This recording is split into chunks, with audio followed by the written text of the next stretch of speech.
Boa noite, meus irmãos. Sejam todos bem-vindos para mais uma noite de estudos da doutrina consoladora. Boa noite aos internautas que nos acompanham também.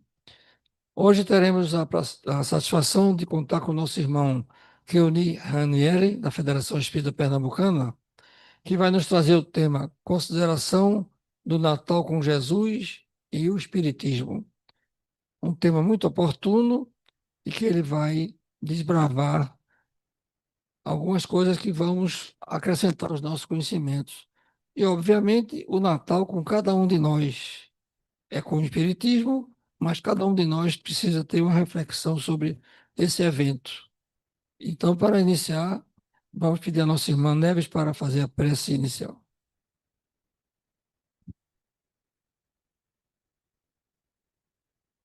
Deus Pai, Deus Pai de infinita misericórdia, Senhor Jesus, amados irmãos espirituais, aqui estamos unidos e reunidos mais uma vez para fazer parte desse banquete espiritual que será nos ofertado.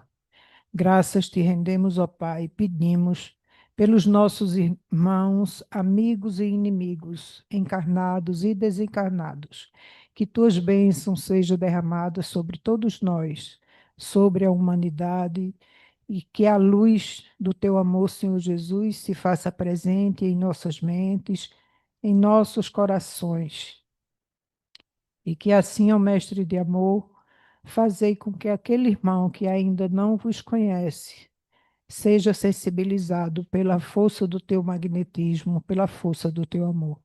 Agradecemos, ó Pai, e em teu nome, passamos a palavra ao nosso irmão para dar por iniciar a palavra, a palestra da noite de hoje, na tua santa e divina paz. Que assim seja. Que assim seja. E com a palavra, nosso irmão Keoni Ranieri para trazer a sua mensagem. Muita paz.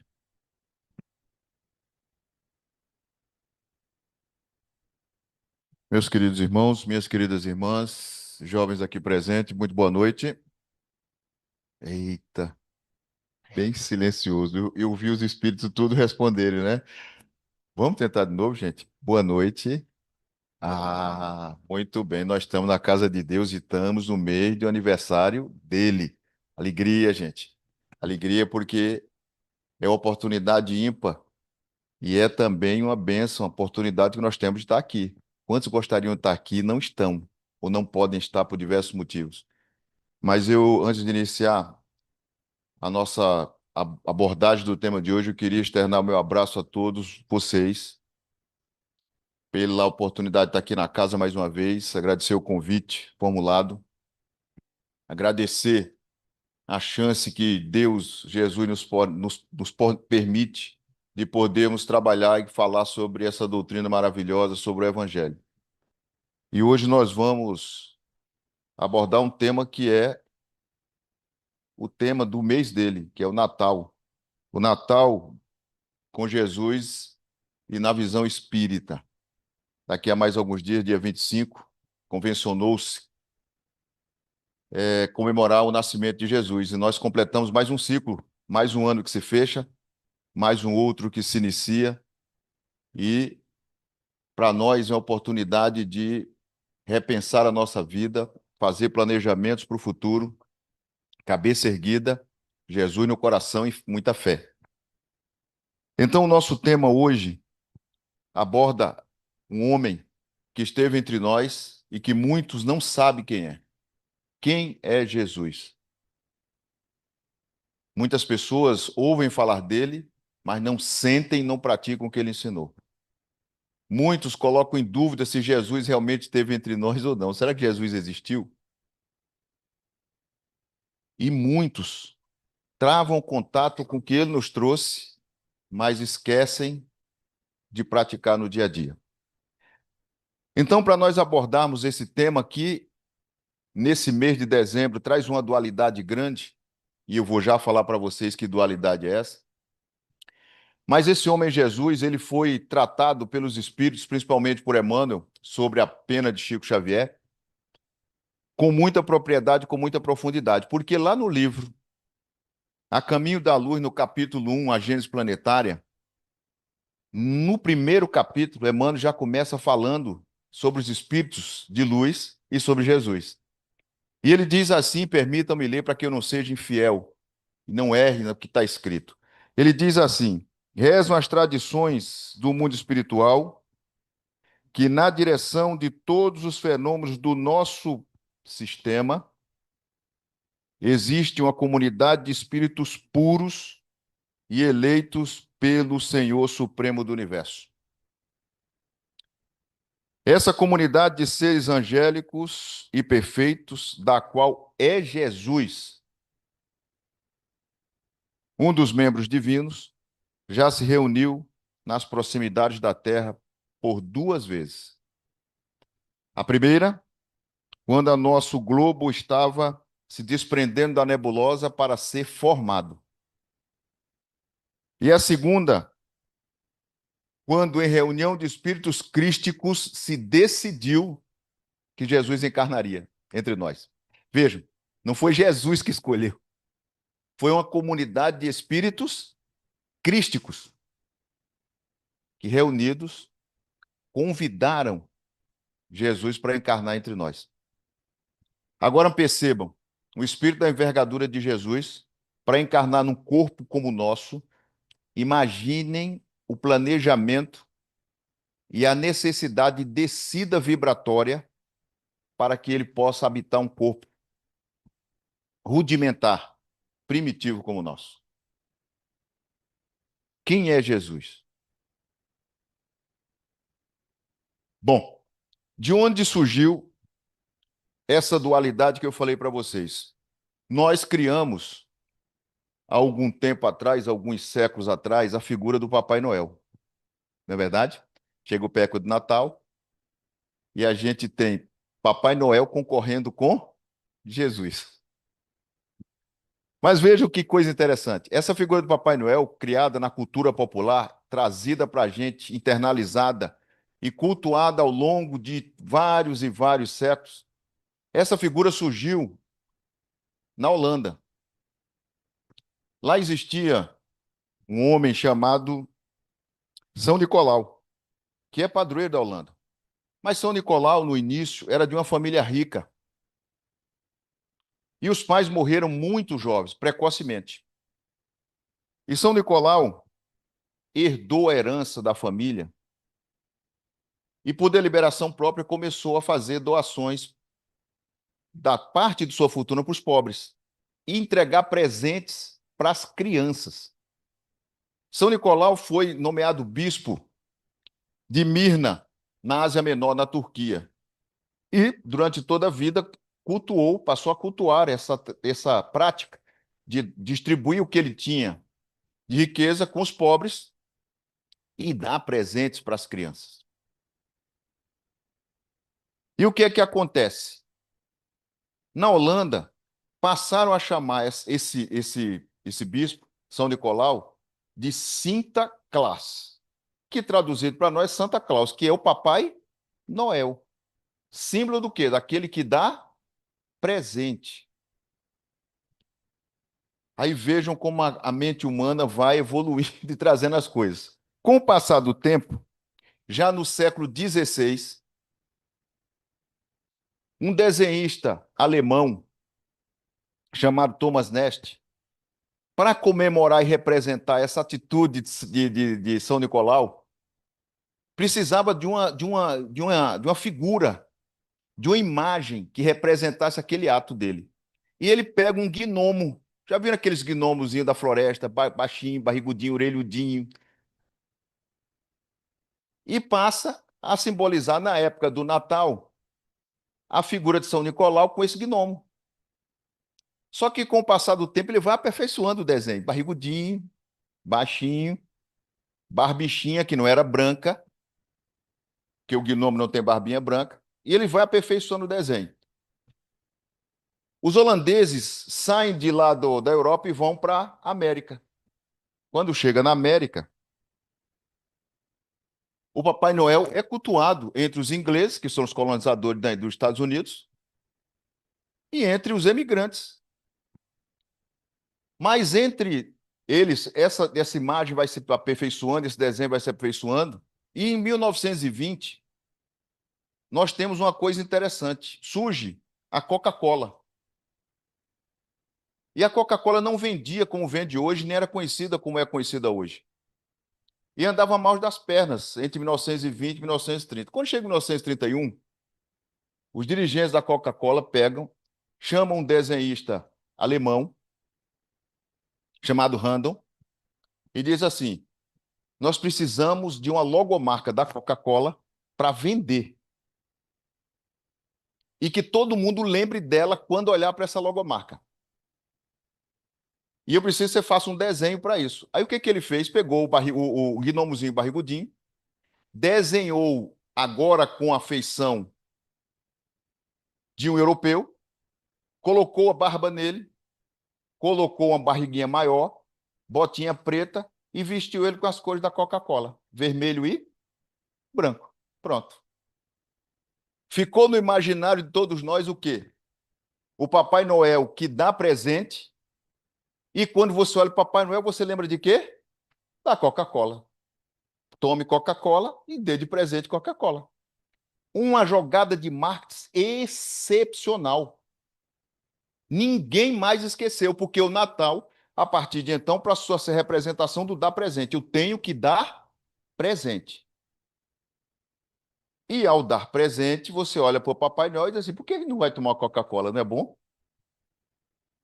Pronto. A Coca-Cola explodiu no mundo inteiro. Ficou no imaginário popular. Aí você vai me perguntar assim: e a árvore de Natal, como é que surgiu? Surgiu na Alemanha com Martinho Lutero. Martinho Lutero, ele estava passeando nas florestas alemãs, que são de pinheiros. E ele estava passeando uma certa noite.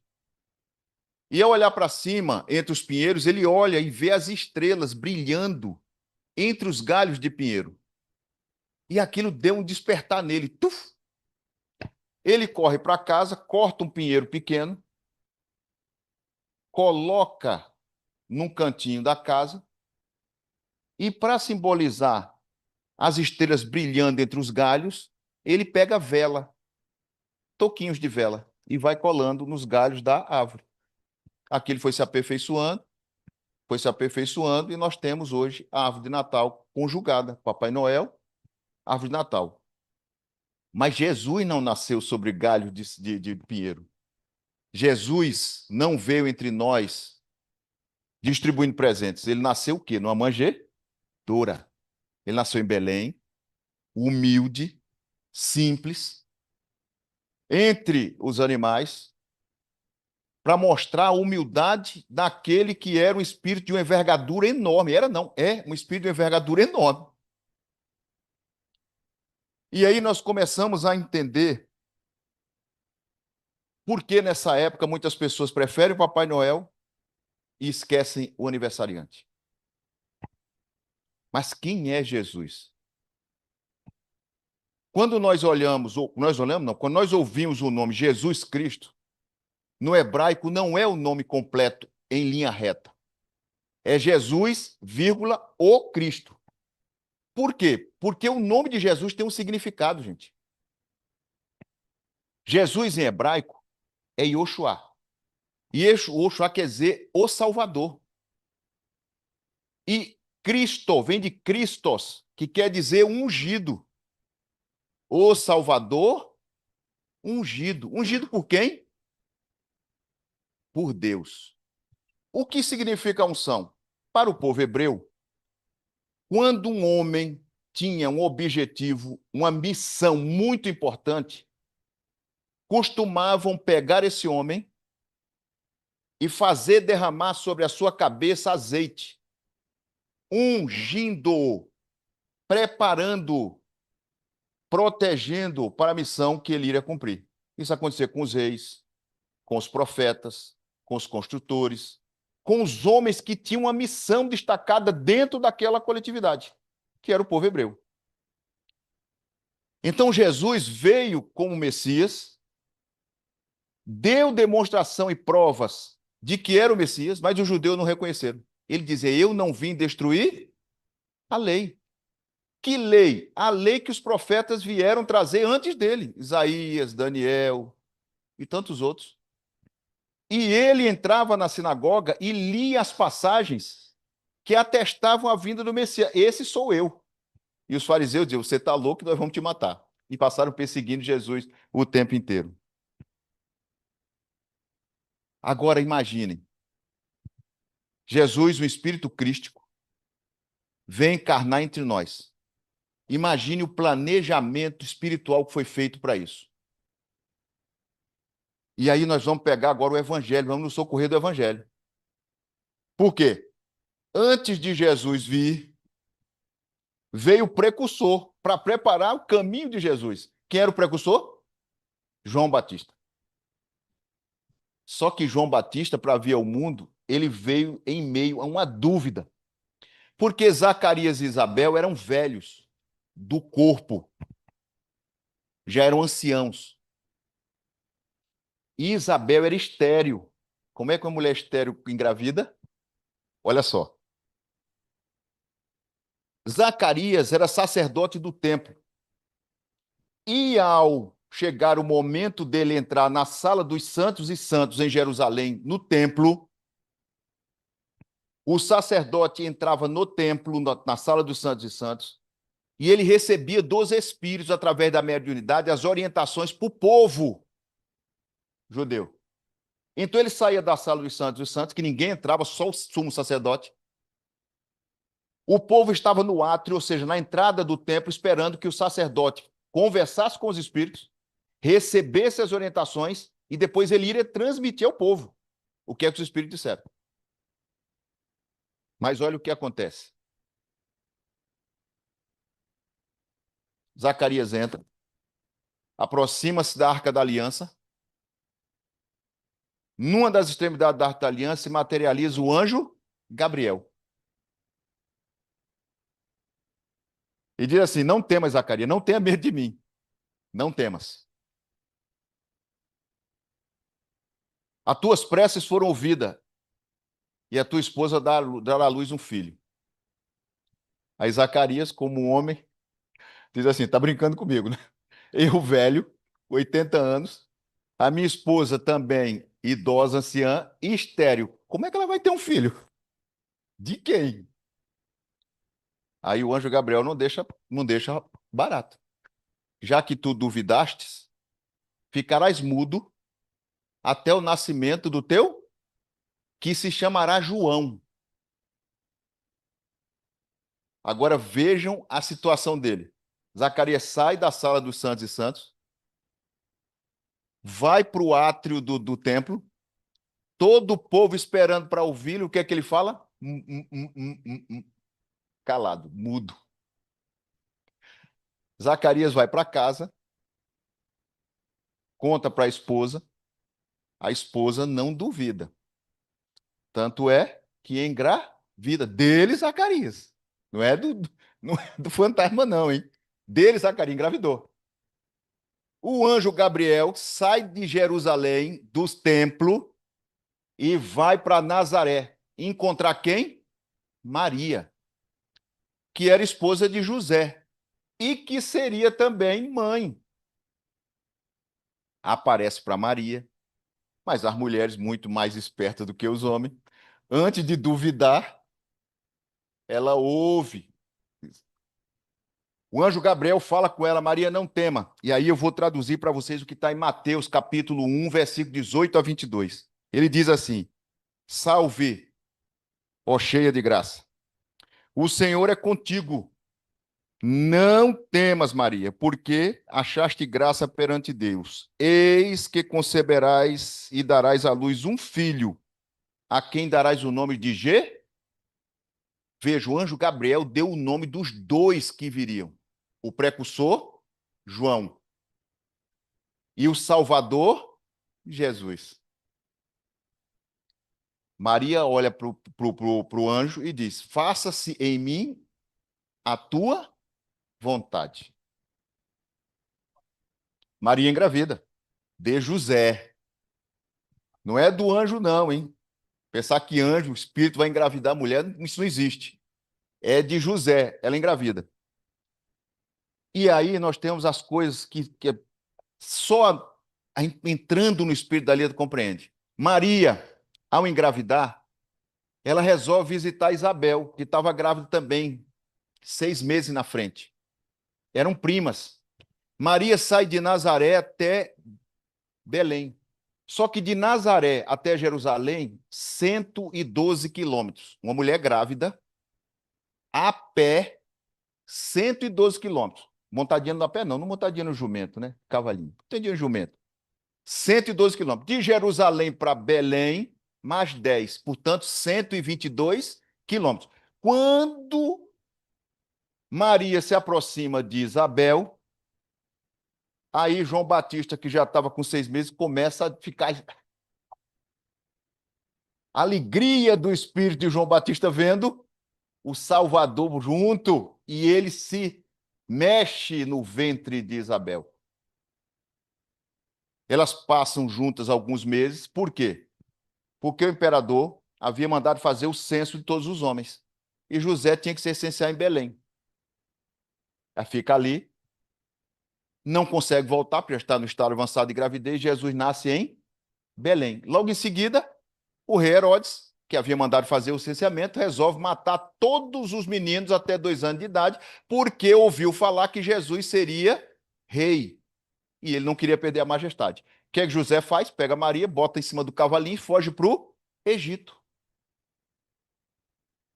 Depois eles voltam e vão lá para Nazaré, onde Jesus começa a sua vida entre nós. Mas vejam só, até os 7 anos de idade, nós temos pouca coisa sobre Jesus. Por quê? Os evangelhos dizem que Jesus trabalhou na profissão do pai, que era carpinteiro. E depois, dos 7 aos 12, nós temos apenas um relato, que é na Páscoa, quando Maria e José, cumprindo a tradição dos judeus, descem até Jerusalém para o templo para fazer a oração. E ao retornar, Jesus desaparece porque ele está no templo ensinando os sacerdotes, discutindo com os doutores da lei, um menino de 12 anos. Aí o sacerdote, como é que tu sabe tudo isso da Torá se tu não estudaste e só tem 12 anos? E ele estava ensinando a Torá, a interpretação da Torá para os sacerdotes, doutores da lei, que deveriam saber interpretar a Bíblia judaica de uma forma muito mais profunda do que Jesus estava ensinando, um menino de 12 anos. Aí nós começamos a verificar o poder desse Espírito. Mas vejam aí, Jesus começa, quando nós começamos a estudar, começa o seguinte: Jesus comemora-se o Natal, o aniversário dele, no Natal, dia 25. Mas Jesus não nasceu no dia 25 de dezembro. Por quê? Porque essa data foi estabelecida em virtude da cristandade querer matar uma festa pecaminosa dos pagãos. Jesus nasceu no reinado de Herodes, e Herodes governou de 39 a.C. a 4 a.C. Não foi no ano 0. Jesus nasceu antes. O que aconteceu?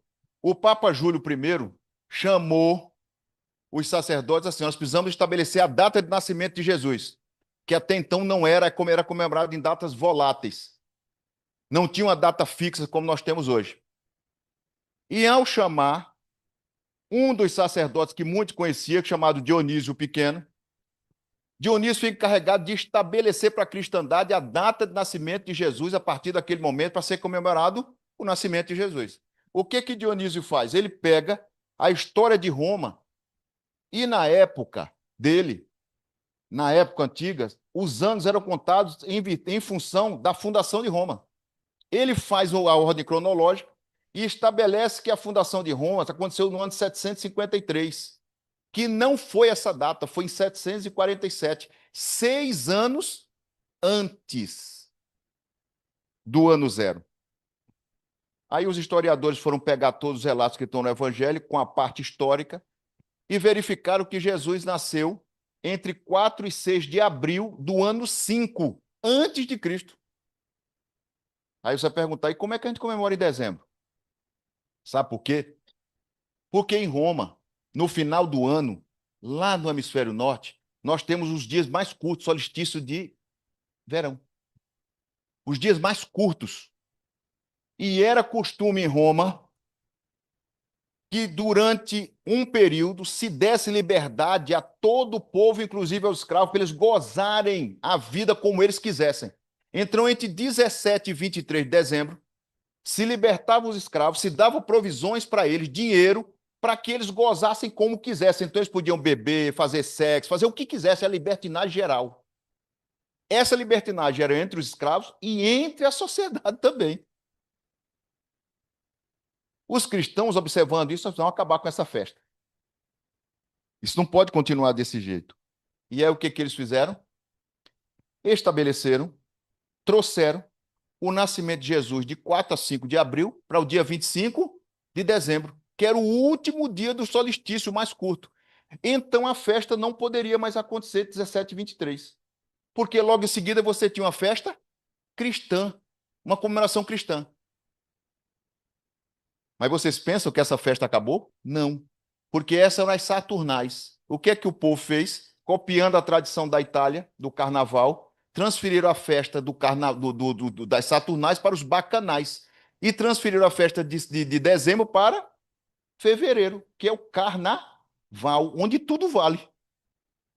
Carnaval, a palavra carnaval é carne, nada vale. Goze. 7 dias de carnaval, se tiver 30 dias, são 30 dias de gozo. Que muitos vão se arrepender depois, mas que naquele período não quero saber, eu vou curtir o carnaval desvirtuado de hoje, porque nós tínhamos antigamente brincadeiras muito sadias. A coisa foi desvirtuada ao longo do tempo. Então, ficou estabelecido para a cultura ocidental o nascimento de Jesus como 25 de dezembro. O homem pegou o 25 de dezembro, associou o quê? Papai Noel a Jesus. Agora a gente lembra o seguinte, a festa é de quem? De Jesus. Quando a gente traz o Papai Noel a gente comemora até o final do dia 25, porque no dia 26 Papai Noel morre. Quem continua com a gente? Jesus. Só que Papai Noel traz dor para a gente. Porque você, com a propaganda de marketing, você vai comprar, e às vezes você compra além das suas posses. O que vai acontecer no dia 26? Você vai ter... Jesus traz dor de cabeça? Não. Mas a gente não abre as portas de nossas casas para Jesus. A gente abre as portas de nossas casas para o presente. Mesmo que você não tenha condições de comprar. Porque ao invés de você dar uma coisa simples, você dá uma coisa muitas vezes, eu tenho que dar uma coisa boa. É minha mãe. De quanto? Ah, vou então comprar uma coisa de 5 mil reais. Mas eu não consigo comprar. Faz 10 prestações. Só que você vai passar o ano todinho pagando. Jesus faz débito com a gente? Não. Olha que coisa interessante. Quem é esse homem Jesus? Jesus, dos 12 aos 30, ninguém sabe nada dele, é tudo especulação. Os espíritos não trouxeram e ele não deixou nada escrito. Aos 30 anos, ele começa a iniciação do messianato dele. E o primeiro sinal que ele vai dar, aliás, os 2 primeiros sinais que ele vai dar, é numa festa. Jesus é convidado para uma festa de casamento em Caná, as bodas de Caná. Antigamente, a festa de casamento durava 30 dias entre os judeus. E era regada a vinho. Se não tivesse vinho, não tinha festa. Jesus é convidado, os apóstolos são convidados, a mãe de Jesus vai, no meio da festa, o que é que acontece? O vinho acaba. Aí a mãe de Jesus pressentindo isso, a festa nós fomos convidados, é uma pessoa importante, se acabou o vinho, não tem festa. Se não tem festa, temos que fazer alguma coisa. Aí chama Jesus. E ele diz, mulher, que tenho eu a ver contigo? A minha hora não chegou. Aí a pessoa diz, mas Jesus foi ignorante com a mãe? Não. O mulher tem o chamado mulher entre os judeus, é um termo carinhoso, diz assim, mãezinha, não é a minha hora. É um termo, a gente não pode interpretar os evangelhos com a nossa visão de hoje. Tem que interpretar, entender o que significavam as palavras no tempo de Jesus. Ele diz, não é a minha hora. Mas Maria, sabendo e conhecendo o filho, pega os servos e diz, faz tudo o que eles mandarem. Aliás, faz tudo o que ele mandar. Pega as talhas de barro e obedece o que ele fala. Aí Jesus chama os servos, diz: enche de água todas as talhas. E eles enchem de água, e Jesus impõe a mão e transforma a água em vinho. Primeiro sinal. O segundo sinal, ainda em Caná, ele é informado que um dos filhos de um importante funcionário do palácio em Cafarnaum estava doente à beira da morte e pede para ele: olha, mestre, o filho de fulano está mal em Cafarnaum e pede a tua intervenção. E Jesus, de Caná, faz a cura do filho desse alto funcionário em Cafarnaum. 2 primeiros sinais. Porque logo depois, Jesus volta a Cafarnaum e vai cumprir o outro sinal que mostrava que ele era o Messias prometido. Ele sai de Cafarnaum e vai encontrar João Batista às margens do rio Jordão para ser o quê? Batizado. Batismo está lá no Velho Testamento. Mas vejam que coisa interessante. Nesse meio de campo, nós temos uma figura importante romana que vai ver Jesus face a face. Um senador romano. Quem é? Públio Lentulus. Nosso querido Emmanuel.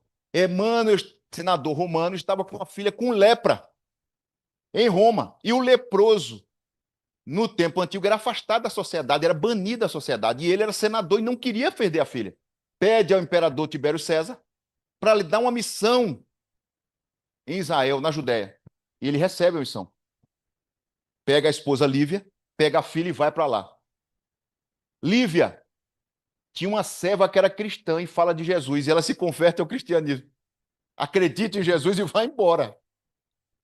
Mas ela pede para Públio Lento conversar com Jesus para salvar a filha dela, curar a filha dele. E ele vai até Jesus, encontra Jesus na tarde do entardecer, à beira da noite. Mas não fala uma palavra. O que nós faríamos se a gente visse de frente a frente Jesus hoje? Eu ia pedir para ganhar a Mega Sena? Mestre, faz o cartão da Mega Sena para mim? Não. Ele não conseguiu abrir a boca. Se ajoelhou perante Jesus e começou a chorar. E Jesus diz: senador, segue-me agora, ou então passarás milênios a me encontrar de novo. O que é que o senador escolheu? Os milênios. Mas esse senador orgulhoso escreveu uma carta para Tibério César explicando, dizendo quem era Jesus. Que depois essa carta foi descoberta na biblioteca do Duque de Cesadino em Roma, está na biblioteca do Vaticano. A carta escrita por Públio Lentulus, aonde ele descreve Jesus em vida. Quem viu? E ele diz assim, ó: tem os cabelos da cor de amêndoa bem madura. Tem no meio da sua fronte uma linha separando os cabelos. O seu rosto é cheio e o aspecto é sereno. O nariz e a boca são irrepreensíveis.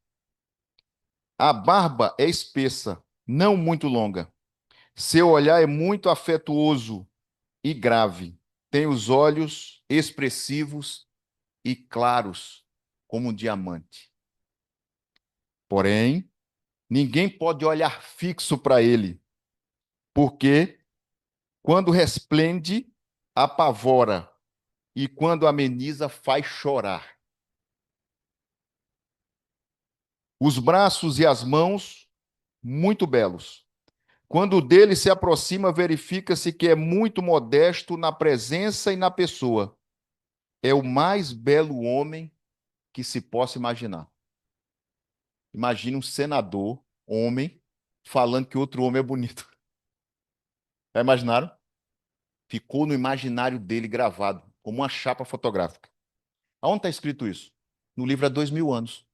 Peguem um livro há 2000 anos e abram que está lá a carta, para vocês lerem quem é Jesus. E aí, o pessoal da IA pegou e fez a imagem de Jesus baseado nesses dados. Se vocês colocarem na internet, imagem de Jesus segundo Publio Lentulus, vai aparecer a imagem de Jesus como ele era. Mas Jesus se batiza, cumpre o que está escrito no Velho Testamento, na primeira aliança, e começa o seu messianato. Começa a sua pregação. Jesus vai pregar para nós sobre as coisas do mundo espiritual. Ele vai falar do reino de Deus, que está dentro de nós. Ele vai falar, na casa do meu pai existem muitas moradas. A terra não é o centro do universo e não é a única casa da humanidade. Ele vai mostrar para nós que o amor é o que constrói, que nos faz crescer. Ele vai mostrar com a cruz que a morte não existe, porque ele volta no terceiro dia e aparece para Maria de Magdala. Não é com o corpo físico, é com o corpo espiritual. Isso.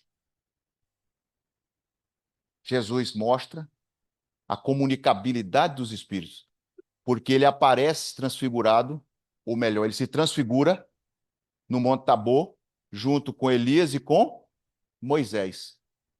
E 2 discípulos veem. Ele está mostrando para nós coisas que fazem parte do nosso dia a dia e que muitas vezes nós não damos importância no nosso lidar com a família, com o trabalho, com nossos amigos nos centros espíritas ou nos centros religiosos, quaisquer que sejam. E tudo começou com o nascimento dele aqui entre nós, que será comemorado simbolicamente daqui a alguns dias. Mas o que é que a gente faz? A gente fecha as portas e não deixa Jesus entrar. A gente consegue, passa o ano todo, muitas vezes, juntando lixo para nossas casas e colocando o lixo nos cantinhos. Jogando lixo no nosso interior e guardando no nosso inconsciente o lixo que vai tomando conta, vai nos sufocando, até o momento que a gente, quando não suporta mais, corre para o centro espírita, corre para o psicólogo, corre para o psiquiatra. E Jesus dizendo, eu estou aqui do teu lado, filho. Pede ajuda. Aí nós chegamos no final do ano e ao invés de limparmos as nossas casas física e corporal, a gente junta com mais coisa física, mais presente mundano e coloca lá, porque muitos presentes, muitas pessoas nem vão usar. Pega, joga lá, bota lá, fica de enfeite ou guarda numa gaveta e não usa. Antigamente, tinha-se o costume de, ao final do ano, limpar a casa toda, pintar a casa toda. Eu vou romper ano com a casa limpa, casa nova, não é? Lembro que a minha mãe pegava vassoura, balde, assim, toma uma caixinha de ombro, ó, o cantinho tá sujo, teia de areia no teto, lava tudo. Aí depois que a gente lavava tudo, uma alegria, porque criança imaginou, festa. Mas que ela, quando lavava tudo, ela e meu pai olhavam assim, essa parede precisa pintar. Eu não gosto mais dessa cor. Aí chamava o pintor e mandava pintar. Para você passar o Natal com a casa limpa e romper o ano novo com uma nova casa. Mas nós não fazemos isso na nossa casa interior. A gente passa o ano um monte de desafios.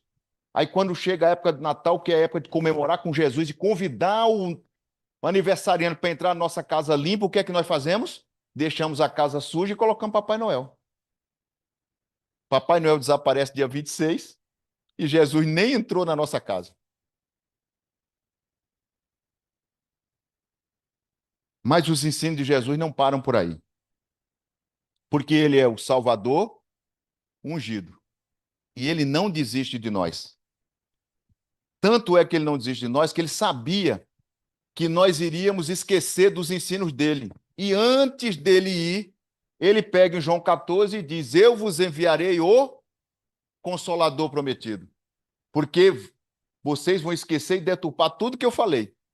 Mas o Consolador virá e reavivará nas nossas mentes tudo o que ele falou. Para que nós agora compreendamos de outra maneira que na época não podia ser compreendida. O que não podia ser compreendido? As coisas do mundo espiritual, mediunidade, por exemplo. Nós tínhamos entre os apóstolos 3 que tinham a mediunidade exacerbada, Pedro, Tiago e João. Pedro, Tiago e João estavam em todos os eventos onde Jesus precisou de médios mais fortes. Pedro, Tiago e João estão no Tabor, na Transfiguração. Pedro, Tiago e João estão no ressuscitamento da filha de Lázaro. Pedro, Tiago e João estão no Getsemane, quando Jesus vai orar, sabendo que ia ser preso e entregue e eles dormem. E aí ele estava visualizando lá na frente o que hoje eu não posso falar para a maioria, porque o povo da época era ignorante e analfabeto, o povo judeu. Vocês vão ter oportunidade, quando a ciência evoluir, quando a cultura evoluir, vocês terem a oportunidade de compreender as coisas do mundo espiritual de uma outra forma. E hoje nós temos isso através do Pentateuco, através dos 5 livros da doutrina espírita. Nós temos filosofia com o livro dos espíritos, nós temos ciência com o livro dos médiuns, nós temos a parte moral com o evangelho, nós temos a explicação dos tabus, dos dogmas da igreja com o céu e o inferno, e nós temos a explicação científica de tudo, todos os fatos espíritos com a Gênesis. Mas a gente ainda luta quando fala assim, você acredita em espírito? Eu não, nem quero ver. Mas você não é espírita? É, mas eu não quero. Não é verdade? Então, nós estamos ainda engateando, mas as ferramentas estão aqui conosco. Jesus nos trouxe. E tudo, a culminância disso, ocorre exatamente quando ele é crucificado, retorna no terceiro dia. Maria de Magdala vê, informa para os apóstolos, mas os apóstolos não acreditam. Estão no cenáculo morrendo de medo para serem presos e crucificados como ele havia sido crucificado. Mas o que acontece? Eles vão verificar e percebem que Jesus não estava no túmulo. E pouco tempo depois ele aparece para 10 apóstolos, menos um. A quem ele não apareceu? Tomé. Tomé. Jesus aparece a primeira vez, aparece a segunda, Tomé não está. Na terceira vez, Tomé está. Jesus entra, vai para o meio do cenáculo, para que todos o vejam. E ele diz, Tomé, vem cá, toca nas minhas chagas. Tomé se aproxima, toca nas chagas do braço, e ele diz, agora toca nas chagas das minhas costelas. Quando Tomé toca, ele acorda. Ele sai do mundo físico e da dúvida e acorda como espírito, porque ele está vendo agora o espírito de Jesus. E ele diz, meu Senhor e meu Deus. Agora eu acredito. Aí Jesus profere algo que ficaria para a história. Bendito seja aqueles que creem sem ver. Tomé, tu precisaste ver para crer. Olha que coisa forte. E nós ainda precisamos ver Jesus para crer nele. Aliás, muitos de nós. Quando é que a gente vai convidar Jesus para vir morar conosco? Vejam como esse homem, Jesus, é poderoso. Divaldo, quando estava vivo, foi convidado lá no Rio de Janeiro a fazer uma palestra numa penitenciária. Veja um desafio. Penitenciária Lemos Brito. 200 presos colocados num salão para falar sobre Jesus. E Divaldo começa a falar sobre Jesus para esses presos que têm o coração endurecido pelas coisas do mundo, pelo abandono, pela revolta, pelo ódio, às vezes falta de oportunidades. E ele começa a falar sobre Jesus. Mas, sentado em uma cadeira, tinha um dos presos que levou para a palestra um jornal. E Divaldo falava e o preso lia o jornal. E Divaldo fez de tudo para que aquele preso prestasse atenção na mensagem que ele estava transmitindo. Mas o preso só olhava para o jornal. Divaldo ficou incomodado com aquilo, mas não falou nada, terminou a palestra, e ao terminar a palestra, ele ia descendo umas escadas do auditório onde ele estava, e esse preso levanta-se, puxa rispidamente Divaldo pelo braço, e diz assim, interroga, quando você vai voltar aqui? Aí Divaldo, nunca mais. Ele, por quê? Porque eu vim aqui fazer uma palestra, falei de Jesus, e durante toda a palestra você ficou lendo o jornal. Não prestou atenção em nada do que eu falei. Mas vejam que o poder de Jesus, ele transcende aquilo que nós imaginamos na aparência. O preso estava lendo o jornal, mas ele não conseguia enxergar nada. O que ele estava fazendo? Ouvindo. Aí ele disse para Divaldo: seu Divaldo, hoje é dia 30 de junho. Hoje é o meu Natal. Jesus acaba de nascer em mim. Perceberam? Jesus acaba de nascer em mim. O que é que esse preço estava ensinando para nós? Que o Natal não é apenas no dia 25. O Natal são todos os dias. Todos os dias eu tenho que fazer o que Santo Agostinho nos ensinou. Pensa no que tu fez no dia anterior, se fez alguma coisa errada, te corrige. Mas convida Jesus para estar no teu lar e ao teu lado. Jesus, hoje eu vou para o trabalho, mas antes de escovar o dente, lavar o rosto, tomar o banho, tomar café, me acompanha. Não larga o meu pé, não me deixa eu falhar, não me deixa eu cair. O desafio que acontecer, me dê forças para que eu não erre. Me dê forças. Porque às vezes eu quero estrangular o motorista no trânsito, né? O Recife não tem trânsito ruim. Quero estrangular o motorista do trânsito, eu quero estrangular alguém no centro que me deixa trabalhar, ou então quero estrangular alguém no trabalho que está me desafiando, apertando, meu patrão que é meta, meta, meta, meta, eu não consigo mais atingir meta. Não aguento mais ouvir essa palavra. Mas me dê forças. E aí você vai sentir a presença dele do teu lado. Porque ele é um espírito crístico e ele se faz presente pela ubiquidade. Que é a ubiquidade? Está presente em vários lugares, ao mesmo, pela expansibilidade do perispírito.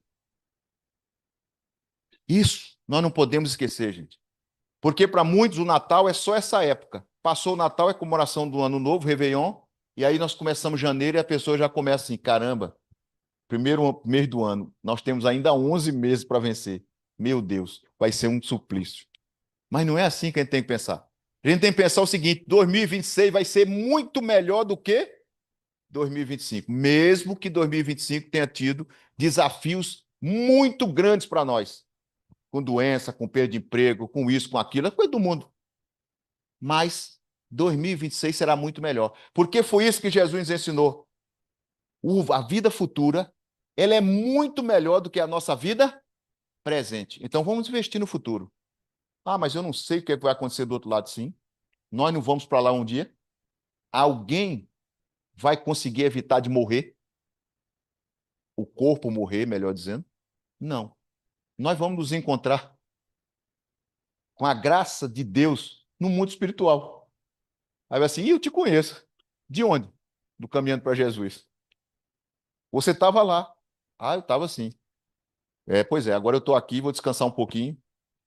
Descansar entre aspas, né? Porque o espírito não descansa, o espírito trabalha mais do que se imagina. Eu vou aprender o que eu não aprendi para voltar para a carne e para fazer melhor. Corrigir o que eu não consegui corrigir.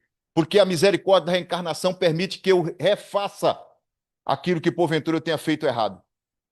Deus é tão misericordioso e bom que permitiu que o Espírito Cristo viesse ter entre nós, que não precisava ter entre nós. Jesus precisava ter encarnado entre nós?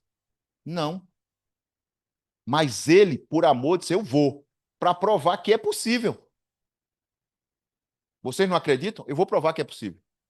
E veio. Ficou aqui conosco. Passou tudo que é coisa ruim da época dele: perseguição, ameaça de morte, cusparada, daí isso, aquilo outro.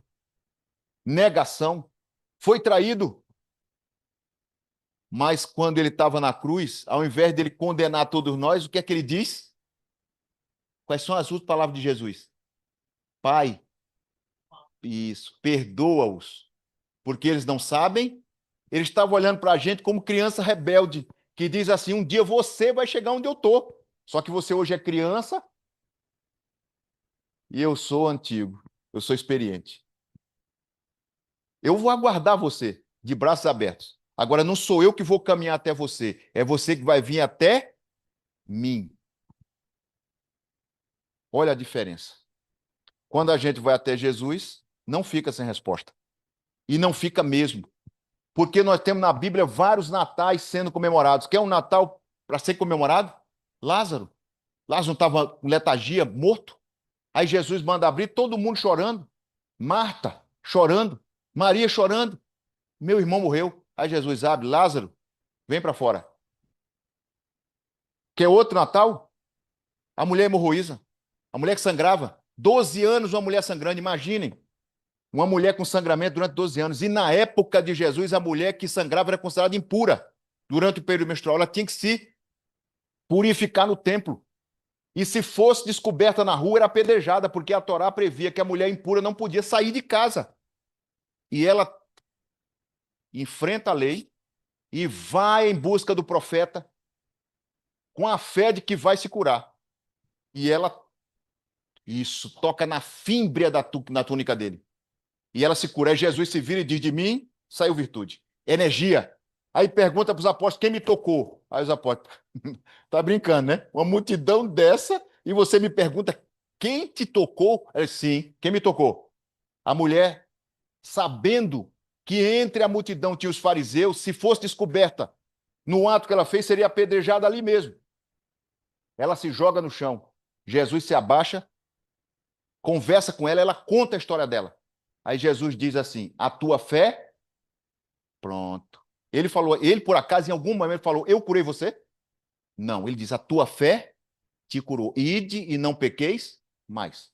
Ide e não erre o alvo de novo. E ela se cura e passa a segui-lo como discípula dele.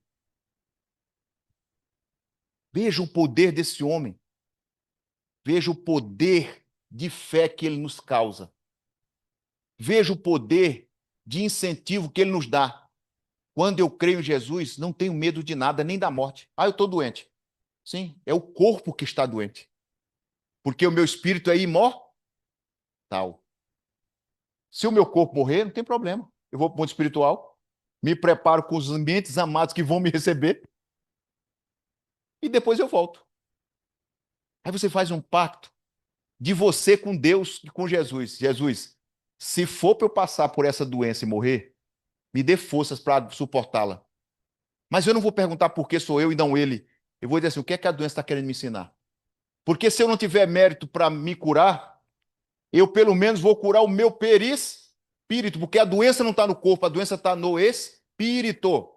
Tanto é assim que os médicos hoje não conseguem tratar a doença do corpo, e muitas vezes a doença é curada no corpo, mas pouco tempo depois ela volta, porque o espírito não foi curado. Mas o espiritismo nos diz qual é o mecanismo de cura verdadeira, cura real, que Emmanuel fala. A cura real não está no corpo, está no espírito. Quando eu curo o espírito reflete no corpo, porque o meu corpo é um molde, um espelho do meu perispírito, ou seja, o corpo espiritual, para quem não é espírito. É o corpo que nós vamos ter quando esse corpo físico morrer. Aí eu vou ter medo da morte? Não. Estava brincando com a minha mãe. Alguns dias atrás, minha mãe está com 80 anos, muito lúcida, as taxas muito melhores do que as minhas. Ela vai fazer exame, 12/8. Nenhuma taxa foi. É, pois é, mãe, eu tomo losartana, eu não sei o quê. E ela. Aí eu falei assim: mãe, vamos fazer posso fazer um desafio para a senhora? Ela disse: olha, não vem com brincadeira. Eu falei: não, não vou brincadeira, não. Eu falei assim: se a senhora for primeiro, a senhora prepara tudo lá em cima para mim? Uma casa, um colchãozinho confortável, comidinha boa. Aí ela disse: como é que você sabe que eu vou primeiro? Eu falei: não estou dizendo nada. Eu não quero que a senhora vá nunca. Por mim. Agora, ela disse: e se você for primeiro? Eu falei: mamãe, não tem problema não. Eu faço tudo que eu estou falando para a senhora. Aí ela olhou para mim e disse: meu filho, você não disse que nós somos imortais? Que a morte não existe? Sim. E por que você está falando de morte? Porque se eu morrer primeiro, eu vou estar do teu lado sempre, porque você vai estar sempre precisando de ajuda, não é? O pai não está sempre junto do filho, não é? Vou estar sempre junto de você, meu filho, te orientando, porque de vez em quando você se mete todas enrascadas, não é? Quando ele se mete na rascada, o que é que a gente faz? Pega o telefone, liga para quem? Mãe, pode falar, desembucha, meu filho. Fala que eu já sei que tem problema. Vem, chora no colo da mamãe. Chora? É, mas é mesmo.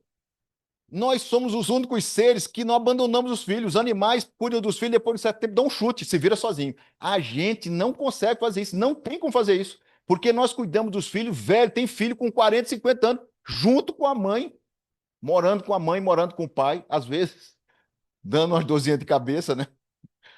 mas está lá junto. Quantas vezes eu falava assim, eu brincava com meu pai, pai, empresta o carro. Ele, não vou emprestar não, porque você ainda não tem idade para isso. Aí hoje, eu pego meu filho assim, pai, me empresta a chave do carro que eu quero sair com a minha namorada. Aí eu fico assim, eu dou ou não dou? Se eu não der, ele vai dizer que eu sou espírito egoísta. Se eu der, eu não consigo ficar tranquilo, porque eu sei que ele vai. Vai não, poderá, mas ele não é, ele é uma pessoa responsável. Mas tua cabeça fica, eu vou dar, olha, volte, não faça aí. Você começa uma série de recomendações. Pai, eu tenho 32 anos. Eu falei, tá certo, tá bom, tá, tranquilo. Mas isso é a beleza da união afetiva da família, que não é carnal só, é espiritual. Que Jesus veio trazer para nós. Olha outro ensinamento. Quando ele é desafiado pregando dentro de uma casa em Cafarnaum, e a mãe e os irmãos o procuram, o que é que ele manda dizer para a mãe? Quem é minha mãe? Quem são meus irmãos? Ninguém conseguiu entender dizer Jesus é um desnaturado. Mas ele estava dizendo assim: a família carnal, corporal, ela morre aqui. Ah, qual é a sua família? Sua família Silva. Tem família Silva no mundo espiritual? Não. Nós temos uma família espiritual que se reúne por afinidade, por amor. Lá em cima, todos nós vamos encontrar, não por nome familiar, mas pelo amor que nos une. Quer dizer, eu conheço você. De onde? De Recife. Eu conheço você de onde? São Paulo. É a família espiritual. Que homem é esse? Que homem foi esse que nos ensinou a amar, que nos ensinou a suportar, que nos ensinou a sofrer e que nos ensinou a verdadeira caridade? A verdadeira caridade.